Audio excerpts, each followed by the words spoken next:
Today, I've invited in an email marketing expert to tell us what is working right this very moment, whether you're an enterprise company or a startup that's just building a database from scratch. She has some great advice for how to capture more email addresses from your website and how to work with third parties in order to expand your brand with sponsored newsletters.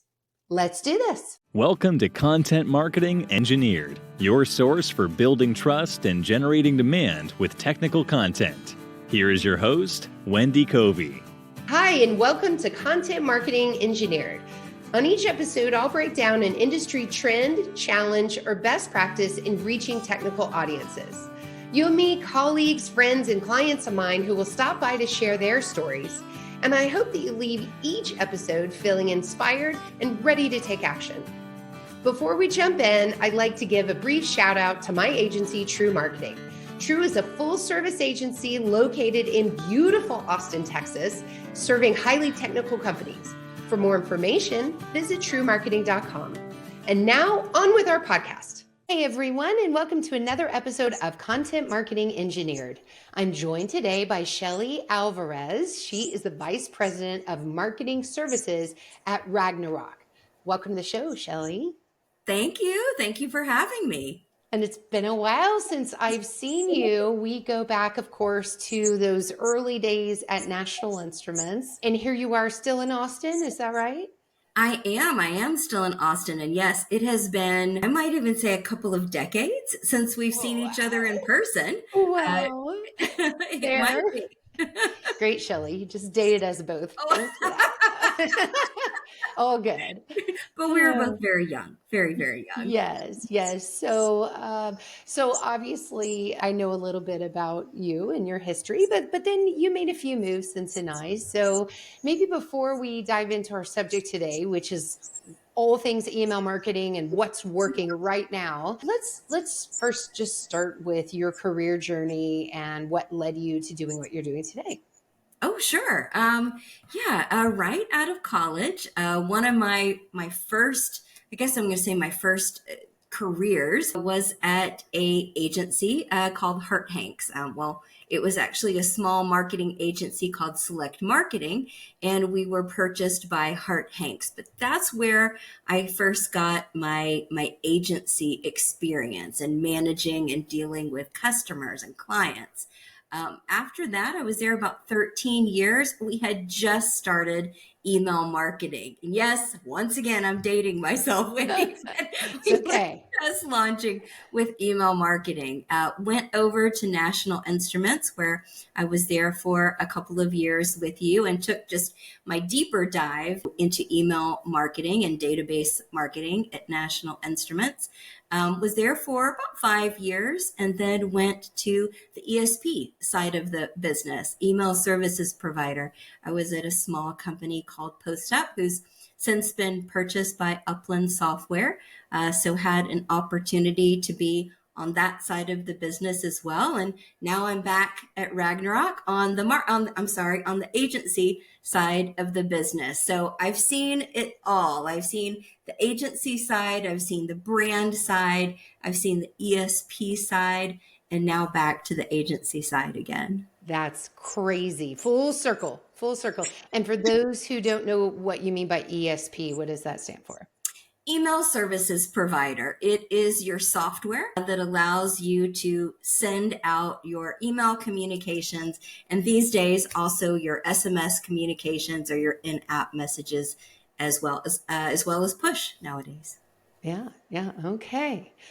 Well, Shelly, you're going to have so many different ways to come at the subject today, which is, I get this question a lot of, it's not so much that trite saying is email marketing dead, but it's more what's working right now. There was a different phase over COVID, and now we've had the post-COVID phase, and now we're really beyond that. And things are just getting noisier, more disparate. You see this decline of Google as an information source. You see communities rising as information sources, but yet email remains. So I would just love to hear what some of the trends are that you're seeing that marketers should be aware of and maybe invest time in experimenting with.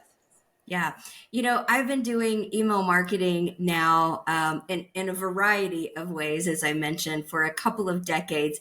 And if I had $1 for every article that I've read that says email is dead, Yeah. it's not, folks. It's not going anywhere. And we're seeing some really, I'm going to call it fun, some fun trends in the industry right now that really deal with AI. We've been, as a company, as an agency, Ragnarok, we've been diving into how we can use AI to help our customers, and then our customers are using it as well. So if you're okay with it, I'll just kind of walk you through a couple of areas that we've seen and how we could use Absolutely. AI.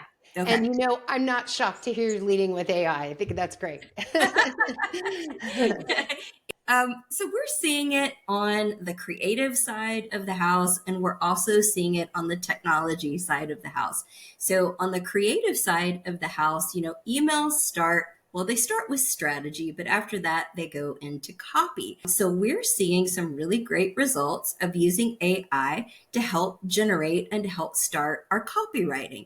And our clients and customers they're doing that as well. Now, that does not mean that AI can write you a perfect email from beginning to end, but it can get you started, right? Then you're going to have to go in and do that massaging to add your brand, all of the ins and outs of your brands. But sometimes what we find is just getting started is the hardest part. Early on in my career, I used to teach a time management class, and time again, I would hear that just getting started was sometimes the hardest roadblock. So AI for copywriting, it can just give you a really great place to start, and then you can continue it, from there. Same with creative, meaning, on the design side, you can now tell AI, draw me a picture of Shelly and Wendy at the beach, right? And Yes, it will, please. yes, please. It will draw it for you. Now, of course, you're going to have to go in and make some adjustments for your brands, but it just gives you just a really, really great starting spot. And in our business, I'll talk a little bit more about automation and technology as well. But many times in the email marketing or in the CRM space, we're talking about hours, right? I talk to my husband a lot about his business, and sometimes he has the luxury of talking about monthly planning sessions and monthly sprints. Many times with email marketing, CRM, you're down to the days or the hours, right? Of this has to happen on Monday, so this can happen on Tuesday, so this can happen on Wednesday. So even saving 10, 15 minutes a day can be very important, right? It can be just so incredibly helpful. So we're seeing that on the design side, or the creative side rather. And then on the technology side is where it gets really fun. So the ESPs, the email services providers, they're really taking this deep dive into how to use AI. A couple of examples that we're seeing. One is, for most ESPs now, you can send an email or you can send an SMS message or push or in-app. And sometimes it's hard to determine which should I send next, right? Well, now these ESPs have automated intelligence built in to help predict what customer will respond to what channel in the best way. So it helps you determine, Shelly Alvarez is going to respond to an SMS message, but Wendy may respond to an email message. So just having that, the ESP help you determine that, it can really help your conversions. Yeah, you know what I like about that example too is its functionality that is just showing up in our platforms, and it isn't us, oh, let me think how to write this prompt and go into ChatGPT or whatever. It's a great example of how this intelligence is going to show up in all the tools that we use. And so it's also something to look out for, right, as feature sets when we're evaluating different ESPs and platforms. as a business, I would say. Absolutely, absolutely. And it goes back to that time saving measure, that I just mentioned. Another really cool feature that we're starting to see pop up more and more at the ESP level is you use the word prompt, Wendy just now, and that's what we're seeing. You can type in a prompt that says, build me a welcome series with 3 emails, and the ESP will go ahead and set the nodes and set the connectors and build it for you. Now, again, you're going to have to go in and massage it and add things, but it just gives that great starting spot because, again, 15 minutes, 30 minutes in a day, it adds up and can really help you be more efficient. Oh, I love that. You're not creating this manual flow chart with different branches and putting in the days, and I can just see it now. So for that to just boom, Yeah. show up and then you just edit from there. That sounds like a huge time savings. I feel like it's like if you were a chef, it's like having your own little sous chef there in the kitchen with you, right? To help keep you going, help do some of those time consuming tasks to let you get to the fun part, which is usually the reporting, right? To see how your program's performed. Great, great. Boy, that's a nice analogy.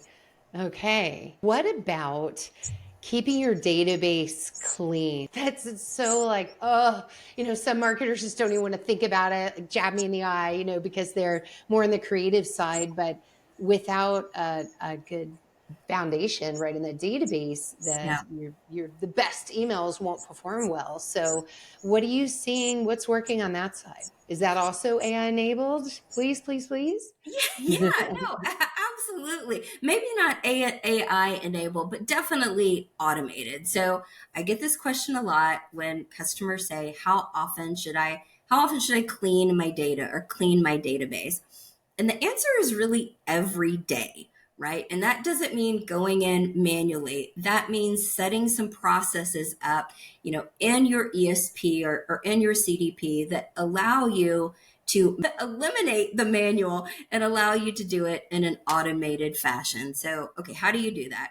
The first thing that you need to decide is, what does an inactive user mean to you, right? And we need to make sure that we're talking about an inactive user in marketing, not an inactive user making a purchase. So an inactive user means someone that's not opening and clicking and engaging in your marketing, right? Once you kind of look to see, at what point, if someone's inactive and they're just really not likely to convert to a sale, that's the time that you just need to get them out of your database. They're going to do more harm than good, right? You could start to have delivery challenges. You could have hit some spam traps. So while every brand really needs to decide, what that definition of inactive is, it's usually probably about the 6-month mark, right? Like, we don't know the exact recipe that the ISPs use, to start to flag you that, this is starting to look a little spammy. Right.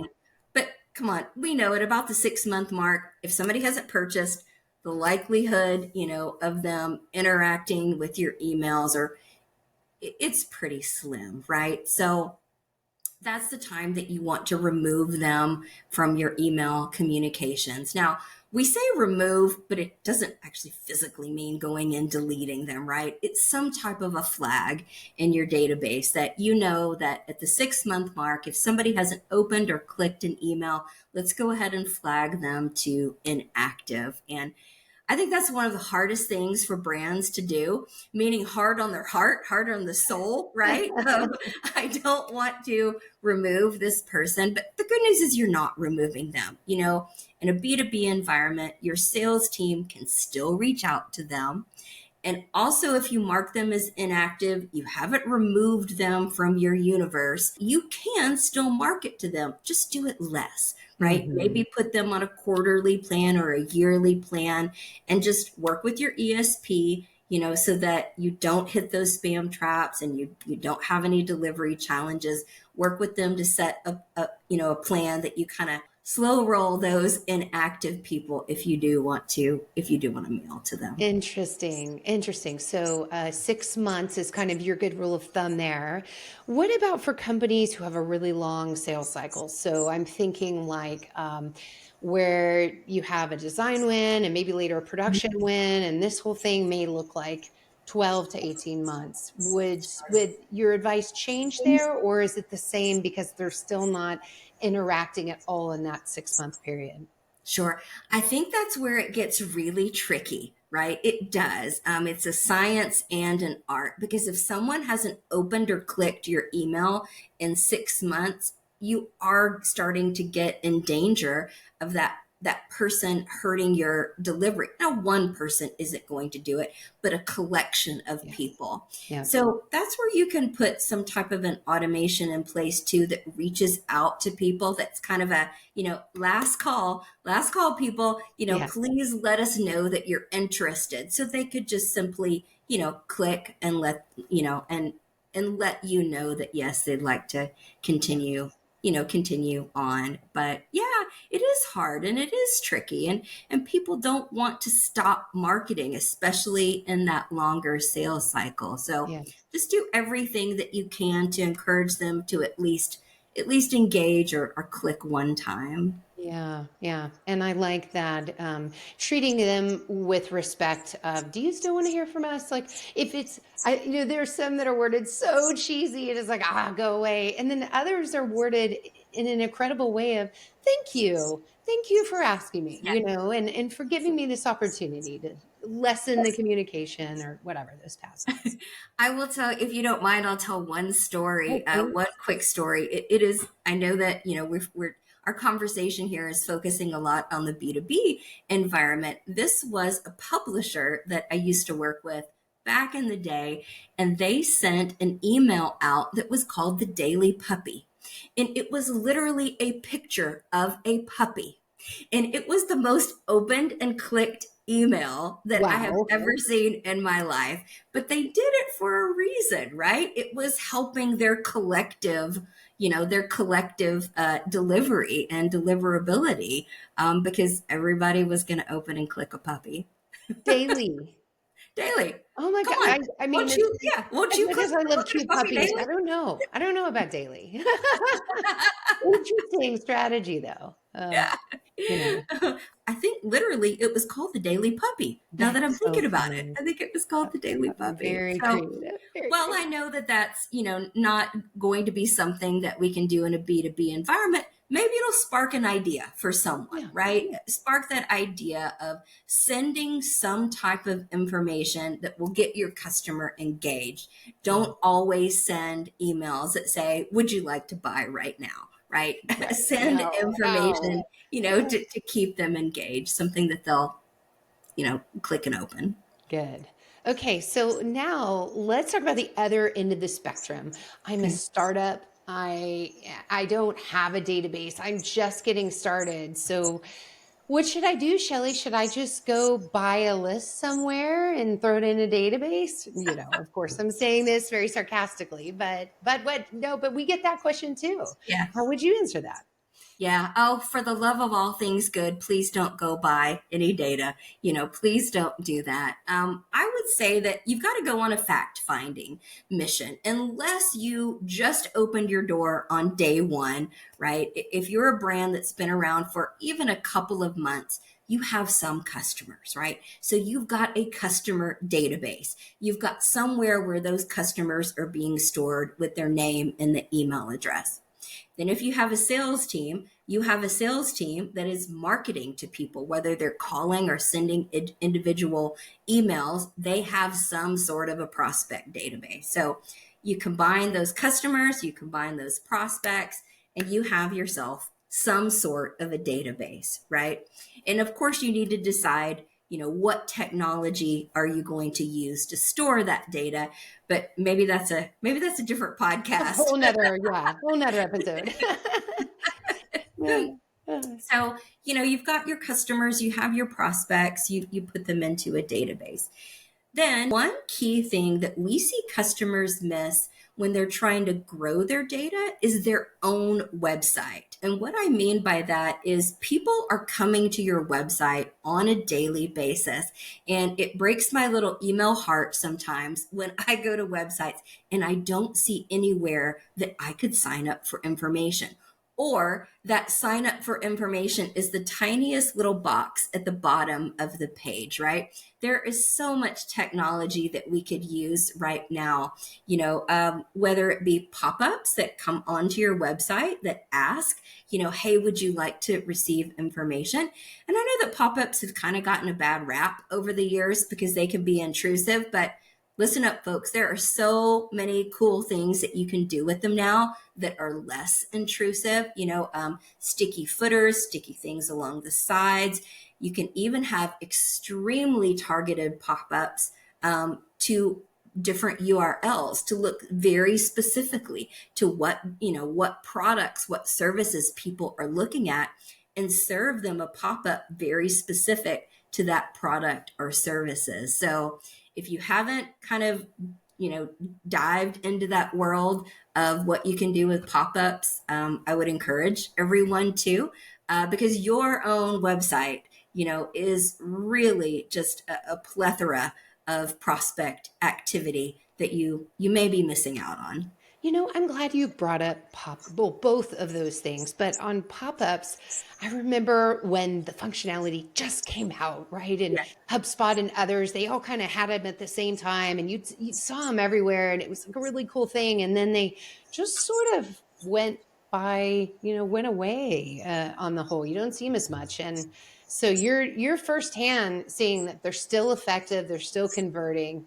And if anything, like you said, there's more options. So Yes, they are reminder. absolutely converting. They're absolutely converting, and there are so many options out there. So even if you decide it's not good for your brand, go explore it, right? Because again, that may, you may brainstorm on something else, right, that you could do. So definitely explore it. And then on the subscribe front, the little box, or not little, but medium-sized box, or the button or whatever. Appropriately sized box. Yeah, there you go. What is the most common call to action? Is it a newsletter, a blog, or just to stay up to date, the more generic? What do you find works best? Okay, that's where there's a lot of fun and variety that can come into place too. And I would always say test it. Test to see what works well on your brand. Even a small change of sign up for our newsletter versus stay in the know. You never know what's going to, convert at a higher rate. Okay. But with those pop-ups, you can do some really fun things like surveys, right? Which do you like best, orange or yellow? And of course, I'm just giving the most simplistic survey, right? Yeah. Sign up, to be a part of the survey or the part of the quiz, and we'll send you the results. There are just so many options that you have. You also have progressive pop-ups. So that, let's say the first time that I go to your website, they'll serve me up a pop-up to capture my email address. The technology now is smart enough to know when I go back, it's not going to ask me for my email address again, but could ask me something else about myself. When do you expect to purchase? What is your budget? What is your role at the company? And then you start to build this progressive profile. So just so many things that you can do with it. And here, you listeners thought we were just going to talk about email marketing. You have to just think about continuously building that list, because our list, it really is it's a leaky ship, right? It's a leaky bucket. People are always, siphoning out the bottom. So you just got to fill that top half of the funnel all the time. And don't forget, it's a valuable resource for your company. It is part of your IP. It is what people might want to one day acquire your business for, in part. So there's a lot of value in that database. So know that maybe if you need to go educate your leadership on that, help them to see your database for what it truly is. Okay, Shelly. So I have another question. Okay. LinkedIn Navigator exposes email addresses. So when you were talking about the salesperson helping to build that first database. So whether it's that scenario or enterprise companies that are connecting LinkedIn Navigator to your CRM, Mhm. any qualms about grabbing those email addresses? It's not exactly data privacy friendly-ish, is it? So you do have to be careful about that. The canned spam laws do allow you to market to almost anyone. People don't come at me. I said almost anyone. As long as you give them the option to be removed from Okay. your list, right? They have to be able to opt out. So yes, you can market to them. Maybe the best approach, of course, is always a slow approach, right? If you do acquire a name like that, send a very soft message out to see would they be interested in signing up to receive more information, or maybe even the first message is a direct message from a salesperson. Again, just test it out. I think that there are going to be some brands that are, much more acceptable, like that their audience is much more acceptable to that than others. Fair. Also, one thing that I learned while we were at National Instruments, I was really surprised at how many of our customers, when they signed up to receive newsletters or information, they actually gave their personal email address as opposed to their work email address. I think that's because if they do change jobs, they always had that personal email address so that they could continue to get information, to their personal email That's address. really an optimistic view of that, Shelley. It's not, I just want the white paper and I'm giving you my trust account. It's that I want to be with you forever. you know, Email Hmm. marketing is all about seeing that glass half full. Wendy. I I love it. have to. I I have love to. it. It's probably in reality a little bit of both, I'm sure. Sure. But there is a reality there that people oftentimes, provide their personal email address. And I'm sorry, this is a little bit of a tangent from your question, but they do provide their personal email address. So just remember you've got a lot of Gmail addresses in your databases, folks. It doesn't matter who you are. You've got a lot of Gmail addresses. So make sure that you're adhering and listening to your delivery consultants. Yeah, well, you know what? And it's not really a tangent because I've noticed in Sales Navigator that oftentimes people have their Gmail Yeah. as opposed to their work one. So to your point, it probably is that long-standing, account for them. Yes. Okay, well, speaking of LinkedIn and other email marketing channels, so now I want to switch to let's get out of our own database and think about sponsoring an e-newsletter from like Mhm. an industry publication or publishing an e-newsletter on LinkedIn. What do you think about those sponsored or paid opportunities? I like them. I like to see, when customers partner with another customer. When I was at my last role at an ESP, I actually saw and witnessed more of that than I do now. But it's really just my role, not so much, a shift in the industry. But I think it's a great way, especially if your brands have something in Yeah. common, sponsoring that newsletter and encouraging, people to sign up for your newsletter, I think is great. And also it will help brands see, that these products go hand in hand together. So, Yeah. yeah, Okay. yeah, I'm pro sponsor. All right, good. Okay. Check mark of approval from Shelley on third party sponsored newsletters and emails. Great. Okay. So we've kind of been around the block here, lots of email things. One of the pieces of information I really like to get in your head about is measurement. Obviously, we know there's tactical email metrics, right? Your opens, your click-throughs or whatever, but tell me what really represents success in your mind. It does go back to revenue. I mean, we would like to think that there are other pieces of measurement that are more important than revenue, but it does always go back to revenue. But I think we can back ourselves away from revenue to see some of those key metrics, put some KPIs in place that will help us not be so surprised if our revenue is up and or down, as a result of our marketing effort. So let me give an example of if you are a brand where your product, you have to give a demo, right? Your sales depend on giving a demo to, make that sale. First of all, measure how many demos are you going to have to do to make a sale, right? Let's say that we know that for every 10 demos that, 10 demos that we give, we convert to a sale. Okay, then back that up a little bit more. How many meetings do you have to get a demo, right? Is it 5 meetings will get you 1 demo? Then back that up a little more and to know how many emails do you have to send? I promise I was going to come back, tie it back to email marketing. How many emails are you going to have to send to get those meetings? And then back it up a little further.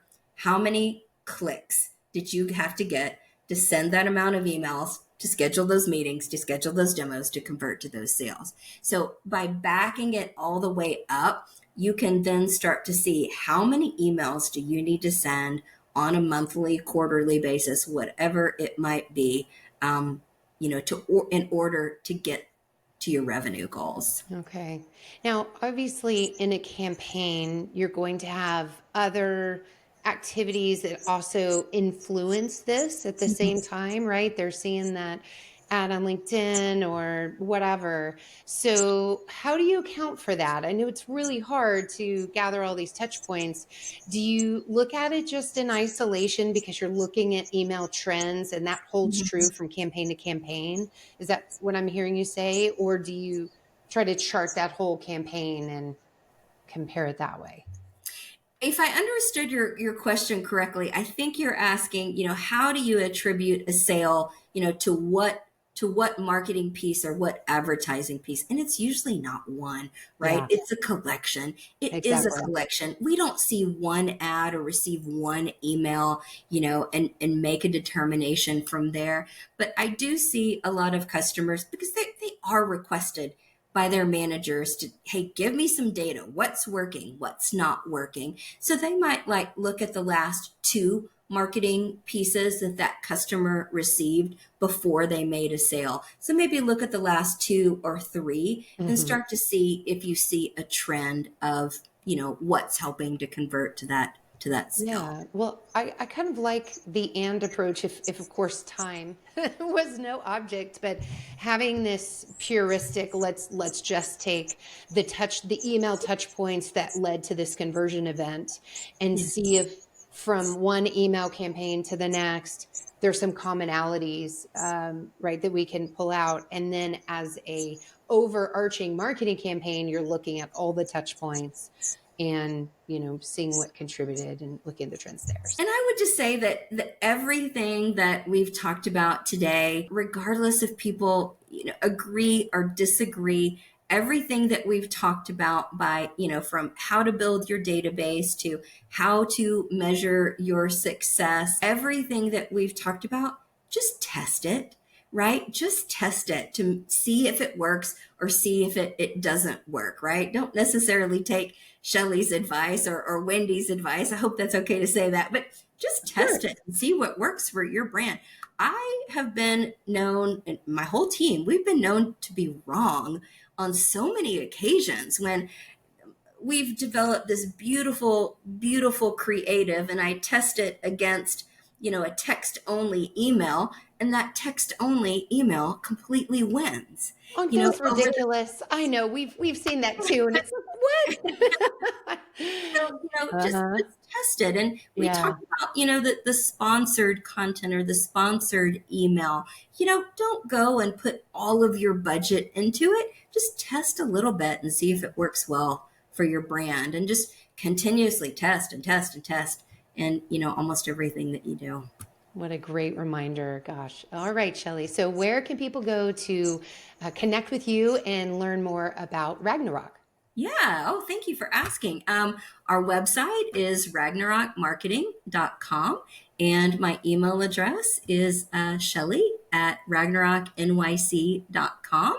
I know that it's not the easiest name to spell, so I'm sure Wendy could help you get in touch too, if anybody would like to. And I bet they can find you on LinkedIn too. Also, we'll make sure to have all of that information in the show notes. All right. Well, Shelley, thank you so much for stopping by and sharing your expertise with me today. Thanks for joining me today on Content Marketing Engineered. For show notes, including links to resources, visit truemarketing.com/podcast. While there, you can subscribe to our blog and our newsletter and order a copy of my book, Content Marketing Engineered. Also, I would love your reviews on this podcast. So please, when you get a chance, subscribe and leave me your review on your favorite podcast subscription platform. Thanks and have a great day.